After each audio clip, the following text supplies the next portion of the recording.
如果时光倒退到22年前，我相信每个校园宿舍里都放过这部限制级电影，它便是韩国情爱电影的巅峰之作《色即是空》。该片由著名导演尹继军执导，并亲自操刀剧本制作，集结了任昌丁、何志远、崔成国等一众实力派演员，共同铸就了一段关于青春爱情和成长的经典之作。话不多说，我们正片开始。男主恩直是一名在校大学生，由于服了3年兵役后才去上学，所以他看上去比其他同学要老成许多。为了尽快融入集体生活，在喝掉一碗唾液加烟头水后，恩直顺利加入了金馆长带领的跆拳道社。这天，恩直和室友正在电脑前看得津津有味，突然间一只老鼠窜进了宿舍，室友们顿时吓得惊慌失措。但当过兵的恩直对此却毫不畏惧，他不仅徒手将老鼠抓了出来，还假装要把它吃掉吓唬大家。可谁知就在他得意忘形之时，另一个室友突然从外面推门而入。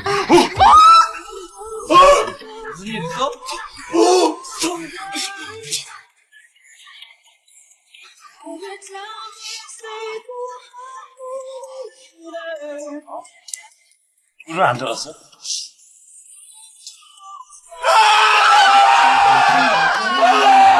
自从这天以后，每当恩直去食堂吃饭，室友们都会不约而同的起身离开，谁也不愿意跟吃过老鼠的人坐在一起。不过恩直对此也并不在意，因为这样更便于他在吃饭时偷看美女。此刻猥琐2个字在他脸上演绎的淋漓尽致。可就当他肆无忌惮的偷窥之时，坐在对面的女孩恰好发现了他的猥琐行径，她用凶巴巴的目光瞪着恩直，这让恩直一时间有些不知所措。然而令他万万没有想到，接下来女孩的操作险些让他把胃里的饭菜全部喷出。从室友的口中，恩直得知女孩名叫尹宇，是学校健美操队的队花。看着尹宇靓丽的面容和柔美的身姿，恩直的内心不禁泛起了阵阵波澜。自此以后，每当路过健美操馆，他都会情不自禁地在窗外驻足观望。很快，2人便有了第2次相遇。这天，室友们为了彻底消灭老鼠，将一整包老鼠药撒在了面包片上，而为了让老鼠吃得更有滋味，他们还把自己的小蝌蚪做成煎蛋，一并加进了面包片里。可本来为老鼠准备的美食，却被刚刚回来的恩直意外发现。趁室友们正在打牌没注意，他直接将面包片塞进了嘴里。깻잎 맛있어. 족발 바나나 써있고 4천 다. 정말? 정말?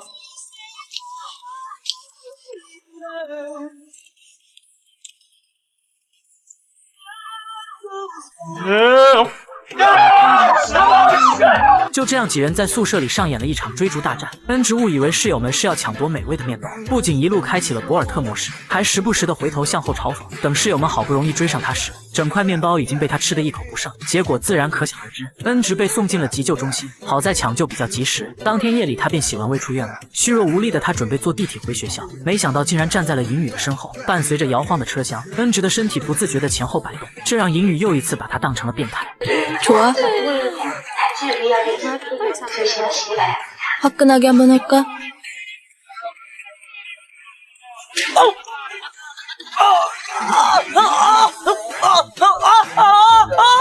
就就这样，恩直再次住进了医院。好在事后尹宇了解了情况，知道是自己误会了恩直。得知跆拳道社一直没有固定的场馆，为了表达歉意，趁着夜里没人的时间，尹宇偷偷把健美操馆的钥匙借给了恩直。本以为终于有了安心练习的场地，谁知当天晚上就被健美操队的女队长给撞见了。就在众人不知道该如何解释之时，金馆长果断站了出来。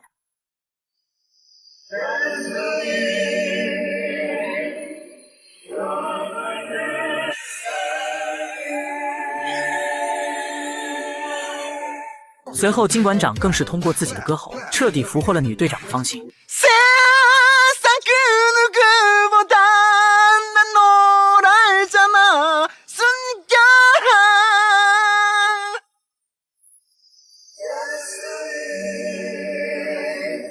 아닙니까? 아닌데요. 随着两个团队的老大陷入热恋，恩直和一众小弟也跟着尝到了甜头。他们不仅获得了健美操馆的使用权，每天训练时可以名正言顺的大饱眼福，甚至偶尔还能得到身体上的亲密接触。特别是一脸憨傻又略带猥琐的恩直，他几乎成了女孩们挥之即来的舔狗。虽然对此他也是乐在其中，但每撞到淫与鄙夷的目光，恩直的心里也难免有些无地自容。这天晚上，两个团队一起去夜店狂欢，本想借此机会在淫与面前好好表现，没想到恩直却弄巧成拙。他全程像一条脱缰的野马，在舞池里肆无忌惮的疯狂摆动，丝毫没有注意到淫与厌恶的眼神。随后众人一起回到包间玩游戏。恩直因为总是掌握不好规律，不一会儿便被大家灌得晕头转向。而与他形成鲜明对比的是，一个叫向旭的男孩也看上了银宇。他是学校里公认的校草，不仅人长得又高又帅，家里也是有钱有势。他主动向银宇表白了心意，可不料银宇却拒绝了他。原来他早就知道向旭有女朋友了，正是同样在健美操队的彩英。尽管两人的谈话就此收场，但银宇的心里却暗爽不已。毕竟处于青春期的女生，谁会不喜欢向旭这样的高富帅呢？等夜深人静，大家都散去后，包厢里就只剩下银宇和躺在沙发上的恩直。看着恩直那副醉醺醺的模样，银宇一脸的嫌弃。还没等他酒醒，便独自一人离开了。而这天晚上，除了恩直以外，其他室友都成双成对度过了潇洒的一夜。这段内容不宜展示，为了给大家节省流量，此处就先跳过了。经历了漫长的一夜，健美操队和跆拳道社全员沦陷，只有银宇和恩直照常到馆里来训练。就在这时，彩英突然推门闯了进来，不由分说狠狠地给了银宇一记耳光。原来他听说了昨晚向旭表白的事，认为是银宇勾引了自己的男友。 예민한 너나 어쩜 그리 똑같니? 남의 남자 뺏는 게 너희 좀 유전이니?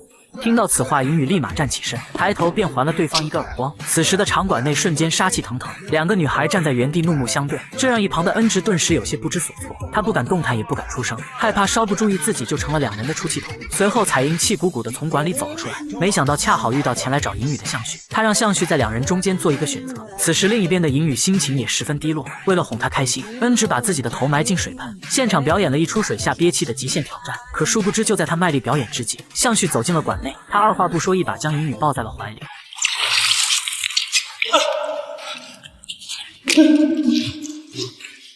看着眼前的一幕，恩直这才明白，原来自己只是个小丑罢了。自从这天以后，银宇和向旭正式成为了情侣，两个人整天黏在一起，出双入对，这让恩直的心里难免也有一丝失落。而更加让他绝望的是，这天晚上向旭把银宇带回宿舍，两人顺理成章的发生了关系。等一切都重归平静后，向旭因为要去上课，便把银宇独自留在了男生宿舍。可当向旭刚走后没多久，银宇瞬间感到口渴难耐，趁没人时，他偷偷跑到走廊里去接水。可返回的时候才发现，竟然不小心把自己锁在了外面。眼看宿舍管理员马上就要上来，见此情形，银宇只能慌忙躲避。怎知随手推开的一个房门，恰好就是恩直的房间。看到恩直在电脑前猥琐的样子，银宇再次露出了鄙夷的眼神。但随后他还是请恩直帮忙，拜托他去隔壁房间拿回自己的衣服。对此，恩直自然也不会拒绝。可当他刚刚翻出窗户，却发现两个小偷正趴在窗外准备行窃。考虑到银宇在自己的宿舍，恩直也不敢随意声张，他用手语向小偷示意，表示自己只是去隔壁拿回衣服。于是双方只好相互配合协作。然而意外还是发生了，在转移时，恩直的裤带不小心被铁钩勾住，结果裤子瞬间脱落，只剩下一条内裤遮挡着关键部位。这一幕恰巧被对面楼的女生看到，她们误以为有变态要跳楼，当即便报了警。很快，各种救援车辆就相继赶到现场，宿舍楼下瞬间围满了记者和学生。见此情形，两个小偷情绪异常激动，他们当即胁迫恩直作为人质。危急关头，特警迅速行动，在他们的无脑救援之下，三个倒霉蛋最终纷纷失足坠楼。就这样，恩直再一次住进了医院。好在他的抗击打能力足够强，并没有留下什么残疾。银宇第一时间来到医院探望，毕竟恩直是因为他才受的伤。可还没等两人说几句话，向旭不合时宜的赶了过来。银宇见状，立马和恩直道别，然后幸福的投入到男友的怀抱。望着他们如胶似漆的背影，恩直破碎的心再次受到重创。在接下来的日子里，银宇每天都与向旭缠绵在一起，他们开着豪车四处游玩，住在湖边别墅里，享受二人的甜蜜时光。而另一边，恩直康复后便返回到学校，和室友们继续过着屌丝的大学生活。虽然他知道自己配不上银宇，但他却从未放弃幻想。得知几天后就是银宇的生日，恩直决定花巨资送给他一枚钻戒。为此，他不惜和室友们去夜店打工，通过取悦富婆赚到足够的资金。然而这天，银宇在训练时不慎摔倒，他顿时感到腹部疼痛难耐。经过检查后，这才得知原来自己已经怀孕了。他第一时间把这件事告诉了向旭，没想到向旭听后却一脸的冷漠。他责怪银宇为什么事后没有吃药，甚至怀疑这个孩子可能不是自己的。随后他掏出一张银行卡，让银宇赶紧去医院把孩子打掉。直到这一刻，银宇才终于看清了向旭的真实面目。他悔恨自己当初为什么会轻信渣男的鬼话。夜里，他独自一人来到健美操馆，不料恩直和伙伴们早已等候多时，他们为银宇准备了生日惊喜。看着眼前憨憨傻傻的恩直，银宇的心里说不出的感动。可他万万没有想到，屌丝终究还是屌丝。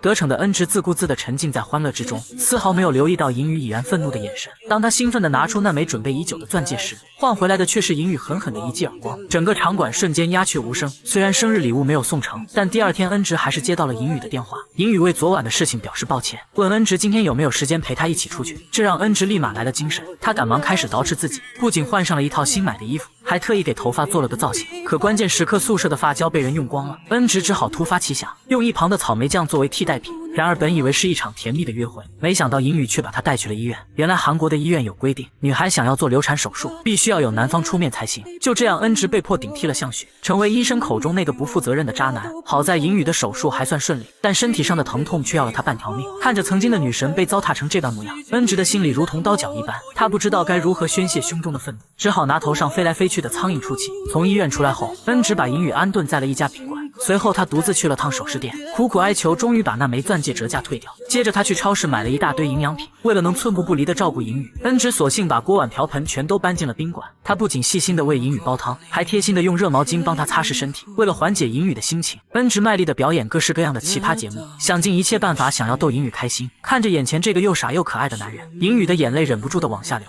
此刻的他终于明白，原来真爱他的人一直就在身边。不久后，校园健美操大赛正式开幕，这是银宇梦寐以求想要参加的比赛，但是因为身体的原因，他终究还是没能来到比赛现场。在中场休息阶段，金馆长带着跆拳道社为观众表演了精彩的串场节目。作为团队中的主力，恩直不仅秀了一段双截棍的武术，还当众表演起了胸口碎大石，引得现场观众惊叫连连。然而就在最后一锤的关键时刻，恩直突然看到银宇跑进了会场，也正是在他分心的这一刹那，本该落在胸口的铁锤将他直接爆头。现场顿时一片哗然，众人急忙把恩直抬回了休息室。幸好他在部队时练过铁头功，很快便恢复了意识。苏醒后，他第一件事就是寻找银宇，可殊不知就在他昏迷之时，银宇已经换上了服装，强忍着身体上的疼痛，坚持完成了他期盼已久的比赛。当表演结束后，恩直终于在洗手间找到了银宇。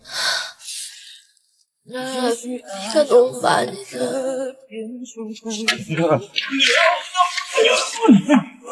야, 정신. 야, 정신.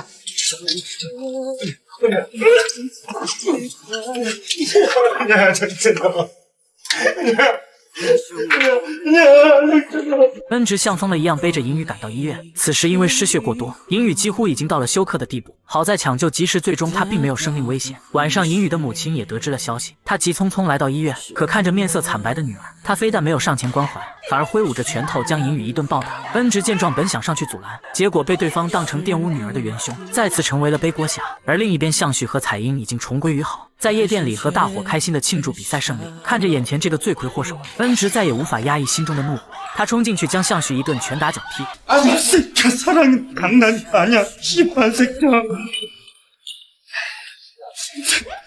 한번 씹새끼야, 재미로 여자 씹새끼야, 평생 씹새끼야, 가슴이 아파, 씨발놈아. 이 씹새끼야, 못된 것만 배워갖고 이 개새끼. 사랑이야, 이 씹새끼야. 본전이야! 之后，恩直把向旭带去了医院，在他的逼迫下，向旭走进了病房。而此时，恩直则轻轻关上房门离开。其实他的心里一直都很清楚，银宇最期盼的那个人并不是自己。他之所以看到恩直会伤心落泪，是因为难过为什么对他好的那个人不是向旭。在空旷的医院走廊里，恩直终于忍不住大哭起来。他再次把爱情拱手让给了别人。